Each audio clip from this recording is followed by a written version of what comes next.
Հակակոռուպցիոն կոմիտեն Սյունիքի մարզում ընտրակաշահքի գործով լայնածավալ խուզարկություններ է իրականացրել։ Իրավապահների ուշադրության կենտրոնում է հայտնվել Ուժեղ Հայաստան կուսակցության Գորիսի տարածքային պատասխանատուն, որին կասկածում են ընտրողներին կաշառք խոստանալու եւ տալու մեջ։ Ըստ կոմիտեի, քվեների դիմաց քաղաքացիներին առաջարկվել է նաեւ բժշկական ծախսերի փոխհատուցում։ Գերատեսչությունը հրապարակել է ձայնագրություն, որտեղ քննարկվում է մարդկանց հավաքագրման նպատակով գումարների տրամադրման հարցը։ Նախաքննական մարմինը պնդում է, որ գործընթացում ներգրավված են եղել նաև այլ անձինք։ Այժմ իրականացվում են քննչական գործողություններ հանցավոր սխեմայի բոլոր մանրամասները պարզելու համար։ Բարգավաճ Հայաստան կուսակցության падգամավորի թեկնածու Արեգ Նազմանուկյանը հեգնանքով է արձագանքել մամուլում տարածված լուրերին, թե ինքը ներգրավված է Անդրանիկ Թևանյանի դեմ հարուցված պետական դավաճանության գործում։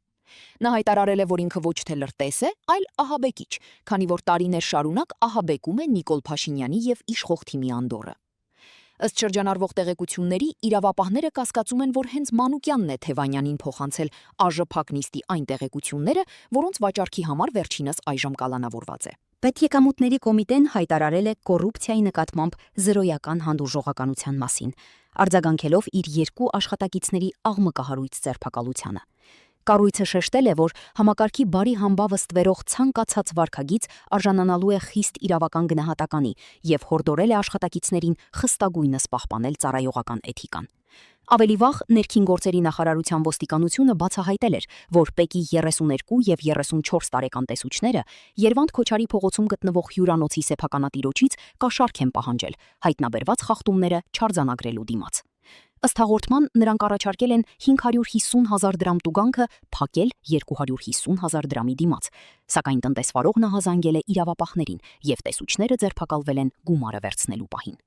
Ձերբակալվածներն ու կազմված փաստաթղթերն արդեն փոխանցվել են հակակոռուպցիոն կոմիտե նախաքննություն իրականացնելու համար։ Հայաստանի գլխավոր դատախազությունը հանրային քրեական հետապնդում է հարուցել նախկին մի շարք բարձրաստիճան պաշտոնյաների նկատմամբ պետությանը շուրջ 530 միլիոն դրամի վնաս պատճառելու մեղադրանքով։ Մեղադրյալների թվում են վարչապետի նախկին գլխավոր խորհրդական Հայկ Դավթյանը, պետական գույքի կառավարման վարչության նախկին պետ Արման Սահակյանը եւ նախկին նախարար Արտեմ Ասատրյանը։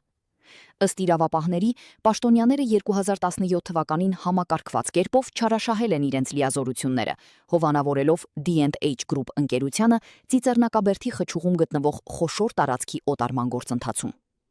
Դատախազությունը պնդում է, որ Հայկ Դավթյանը ապօրինի մասնակցել է ձեռնարկատիրությանը, իսկ մյուս պաշտոնյաները նպաստել են պետական միջոցների հաշվին մասնավոր ընկերության գույքային վիճակի բարելավմանը։ Գործով անցնում են նաև այլ անձինք, որոնք մեղադրվում են խարդախությանն օժանդակելու եւ փաստաթղթեր կեղծելու մեջ։ Հաստատված մեղադրական եզրակացությամբ քրեական վարույթի նյութերն արդեն հանձնվել են հակակոռուպցիոն դատարան։